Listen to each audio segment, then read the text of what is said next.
I think the scary part of that is that now I'm to a point where I'm almost proud of what I'm trying to say.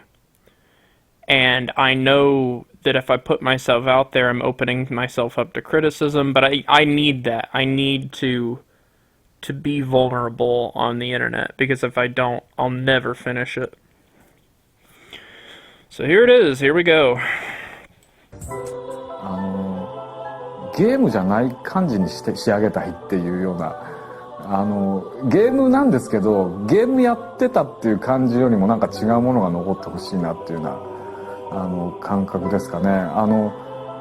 僕ほら例えばゲームっていろんなものがあるしスポーツゲームもあればパズルみたいなのもあるしっていうそういうもののなんていう要素をもう何でもかんでも吸収しちゃうようなゲームなところがあるのでゲームをしてるんだけれどもいろんなことの体験をしてって最後にその物語全部が集約一つ終わりを迎えるみたいなそういうような遊びともつかないしゲームともつかないし何だったんだろうこれはなんかその疑似体験としてなんか面白いものを経験しちゃったなみたいなそういう感覚で終われるものになってくれればいいなといつも思ってますね。だからゼルダは何でも吸収できるし何をやってもゼルダとも言えるしうまいことをやらないとゼルダと言ってもらえないみたいな変な側面もあるしなんかね変な不思議なゲームです。はい。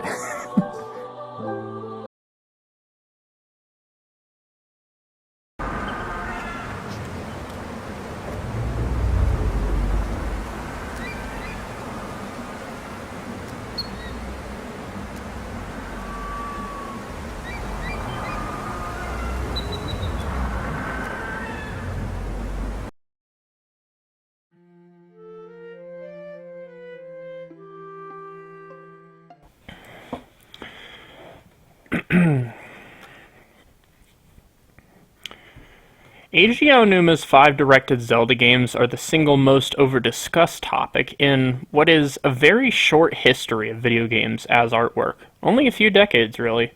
This video won't be about how they're perfect, because they're not. They have filler and, yes, problems. In truth, most fans are aware of a lot of the things that I'm going to be talking about, but in the end, they can't see the forest for the trees. The director's intended interpretation ends up getting the same amount of focus and respect that a fan theory would in this context. Eventually, this topic expands into a discussion about the entire medium's eligibility as collage art as we know it. Talking about Eiji Aonuma so directly, this video is also impossible without talking about his chronology, often referred to as the Zelda timeline. I did want to integrate things a little better, and I promise by the end of it I do explain everything, but I'd be remiss if I didn't cover the timeline first and then explain afterwards why it matters. This video structure is going to be a little wonky as a result. I'm not finishing all my points in one section, only most of them, but the ones I'm leaving as loose ends, just know I'm doing that on purpose and I will get to everything eventually. But before getting into any of that, I just have to say that this video isn't apologetic in any way, it's not a fan theory, and it isn't my opinion thinly disguised as a retrospective.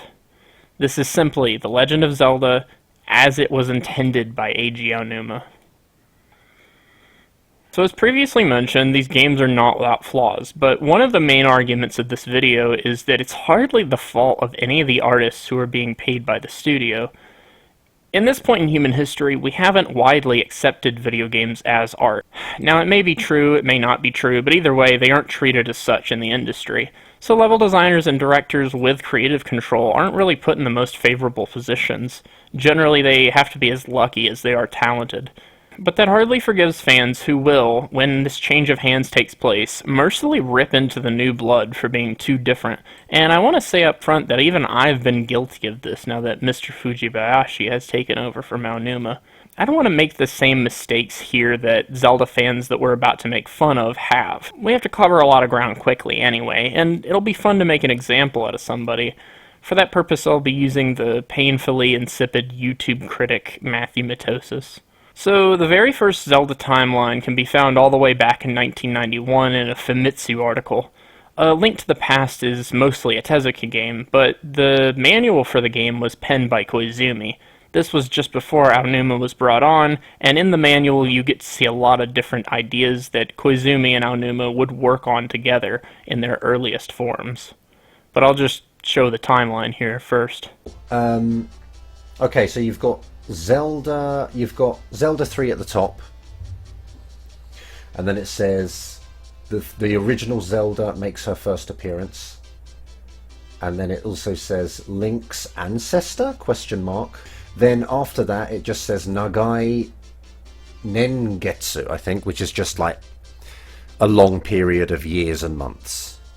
That's all it is. It's interesting here that Koizumi is saying A Link to the Past is a time jump prequel to Zelda 1. Aonuma must have really liked this idea, because when he was brought on for Ocarina of Time, he made that a time jump prequel to A Link to the Past. And then he made Skyward Sword, which is a time jump prequel to Ocarina.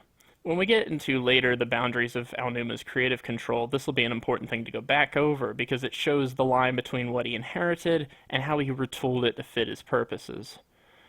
In 2002, following the release of The Wind Waker, Aonuma gave an interview to GamePro.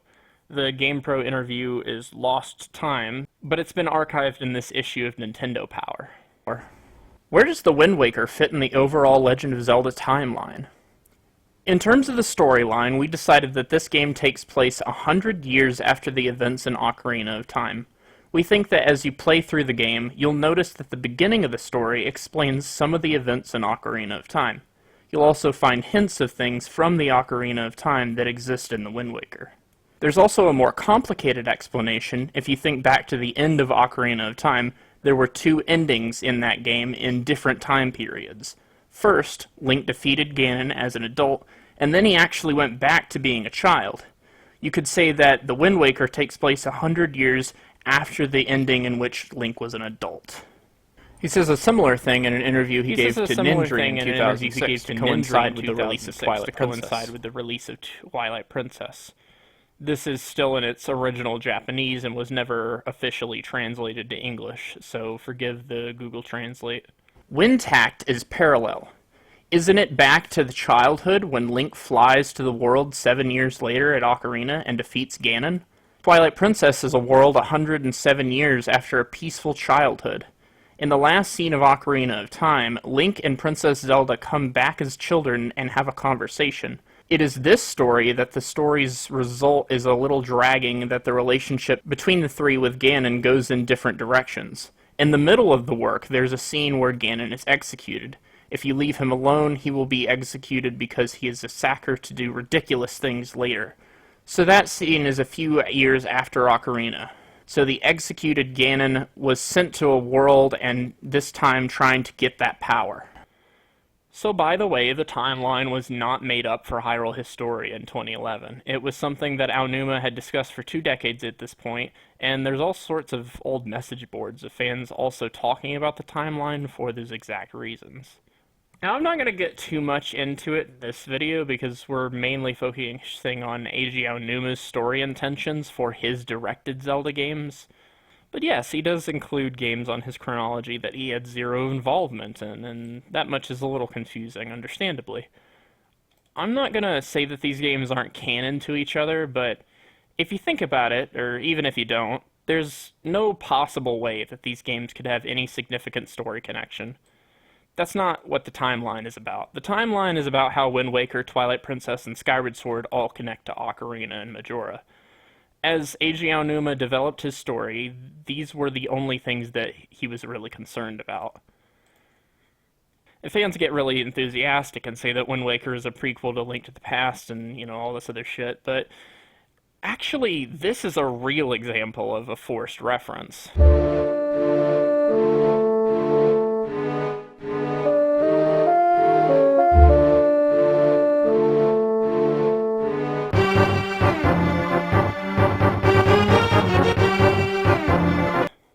When Aonuma was developing the story, he included 100-year time jumps between each link. The implication when you create any story with time jumps is that the events in between aren't significant.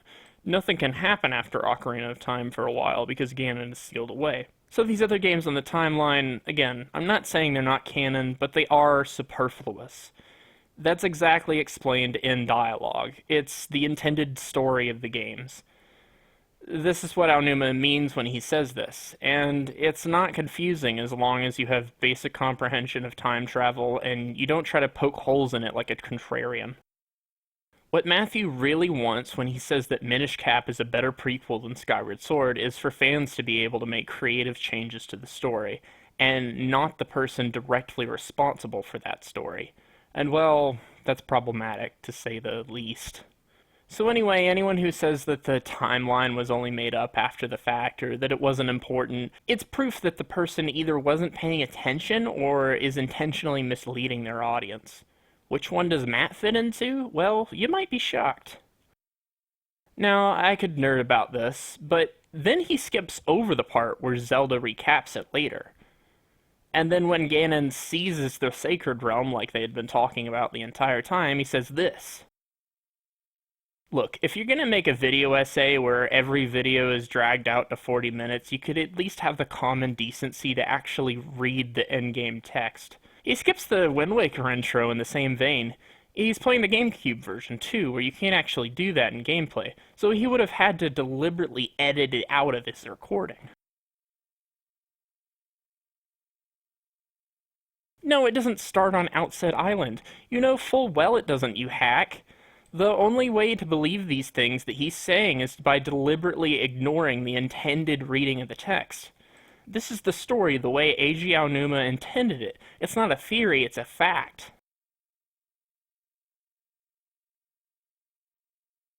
Okay, does it not occur to Matthew that just because an event takes place later in the story, that doesn't necessarily mean that the storyteller came up with it later? I mean, think about it. Even if you don't know anything about Zelda, this information is obviously important to the ending of the game. You can choose not to like that ending, but can you really say with a straight face that Aonuma wasn't thinking about the ending of his story until the 11th hour? By definition, it can't be a shoehorn if that's what he always planned to do. I mean, it's made up, but everything's made up. So yeah, Tetra isn't real, Zelda isn't real. These are fictional characters. Again, what is this guy even talking about? So the moral at the end of Wind Waker is that you should accept the past for what it is, and build a better future. All of the people, Hylians, Rito, Koroks, they've all shed their connections to the old world. They live in peace above the waves, just as the gods wanted. Ganon insists that this was a cop-out, and that the gods refused to save their people. But it's not true. They did what they could. Ganon's whole motivation in this game is to destroy the new world in wake of reviving the old one. He's protecting his heritage to the detriment of everyone else's lives. You don't need an art book recapping this information to understand it. It's explicitly told to you in dialogue. Again, none of this is a fan theory, it's just what's in the games. Going back to what I said earlier about extraneous titles, Matt even complains about Phantom Hourglass for this reason. He catches it here, but again, he's only applying that logic when it suits his opinion. Adding any kind of character depth or world building or some literal element, you might take that as an improvement to the story. But actually it makes it less concise. Instead of it being about this emotional tug and pull about the morality of family versus future, you're erasing that and just boiling Hyrule down to any other fantasy world that lets you escape from your adult responsibilities. The point is to instead take these morals to heart and apply them to your own life. Matt, not only are you missing the entire point of the whole story, you're also doing it on purpose. You know what the story is. You've proven that you know. You have very good reading comprehension. Just because from Tetra's point of view all of this is mysterious, that doesn't mean the player doesn't know who Zelda is. Tetra wasn't alive 100 years ago. She obviously doesn't know who Zelda is. That doesn't mean this moment is out of character.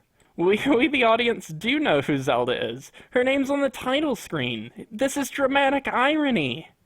The only reason you wouldn't apply this to Wind Waker is if you were being deliberately disingenuous to serve your opinion. I mean, stop playing stupid. What Matt is really trying to say is that he believes there's no way Aonuma could have possibly cared or kept track of all these things, but as I'm gonna show, Aonuma absolutely did care, and he absolutely did keep track of the details.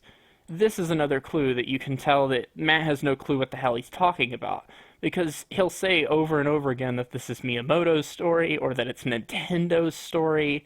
This is a Freudian slip. If you've read a single interview in regards to this development of any of these games, it becomes immediately obvious every time. Aonuma is the one person answering all the important story-related questions. He gives detailed and lengthy answers to all of these questions, things that he could only know if he was the person directly responsible for the story. But yes, details. Speaking of details, let's look at another character who has his true identity revealed to him. Now, I don't know how Matt doesn't realize that these two characters are actually connected, considering he even complains about them in the same exact way. It's repeating itself on purpose. You're supposed to think about Tetra when you watch this cutscene of Xant. But as previously established, the moral at the end of Wind Waker is that you should accept the past for what it is and build for a better future. Twilight Princess, being an alternate ending to the story, is inverting that moral. Now, Link is the one protecting his heritage and saving his family, and Ganondorf is the one creating a future for himself in spite of his past. The shoe's on the other foot, but interestingly, Ganondorf is still in the wrong. This is the thematic purpose behind the timeline, by the way. So, how does Aonuma pull this off? Well, Xant is the key here. Xant doesn't have to beg Ganondorf or anything. Ganondorf comes up to Xant. Let's think about this for 2 seconds. Why Xant? Well, Xant must be special, right? Remember how Tetra is the next Zelda after her mother? Well, here, Xant is the heir to the lost Gerudo patriarchy. He's the third male Gerudo after Groose. And I know that's going to come to a shock to a lot of people, and just like everything I'm going to say here, not only do I have the receipts, it's also spelled out to you in dialogue, and yes, it is obvious. But like I said, we're doing that later. It sucks too, because Matthew understands this clearly in some contexts, and then in other contexts chooses not to apply it. Admittedly, the Tetra and Xant complaints are among the most common in the Zelda fandom, but again, I have to stress that they're both important to the story of their respective games. Not the plot, not what literally happens, the story, the themes and the morals you're supposed to take. Now, fans do generally understand how the timeline works, but the problem is that the little details get lost, and they don't see the story purpose of exploring both endings on a thematic level. They like explaining the plot over and over again to their friends. They think it's a funny Easter egg. But not only does it make sense, it's the way that Eiji Aonuma intended these games to connect, and it was something that informed his ideas while he was deeply involved in their development. Again, I want to emphasize that these games are not perfect, and even though they do explain these things in dialogue constantly, it's also true that Ocarina of Time is an old game. Majora was rushed, and Twilight Princess had corporate overseers in its production. And even with that, there's still a lot of filler, and total nonsense thrown in for fun. I have to stress, though, this is hardly Aonuma's fault.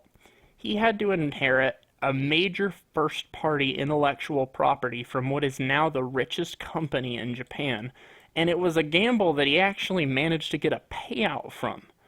These efforts are not small by any means. He took major risks to make all 5 of these games the way that they are. If your takeaway from Fi is that she's too handholdy, if your takeaway from Xant is that he didn't get enough character depth, and if your takeaway from Tetra is that she shouldn't have been Zelda, then you are spitting in the face of a man who did all of those things on purpose. It was a deliberate design choice. Rather than trying to understand them, you're complaining about them because it's not how you would have designed the game if you were in his position. It's not perfect, but are you really so high and mighty that you're willing to deliberately ignore all evidence? That you're incapable of respecting his words at face value from someone who achieved all the things that Aonuma achieved? I really want you to think about that.